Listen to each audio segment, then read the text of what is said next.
kalikayan. Ayan, naggagawa sila ng kamuting kahoy na iraid.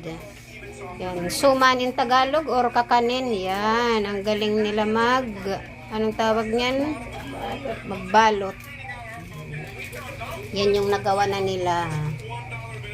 Bili na kayo, tag 5 pesos lang or tuludjis na lang. Tuludjis. Yan, masarap yan kasi ate ko ang naggawa. Kinamay-kamay yan. Yan, galing yan masarap. Yan, yummy. Mga ilang oras lang luto na. Yung kasi ano pa eh.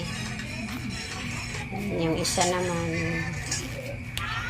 Hindi ako nito marunong balot. Okay, guys.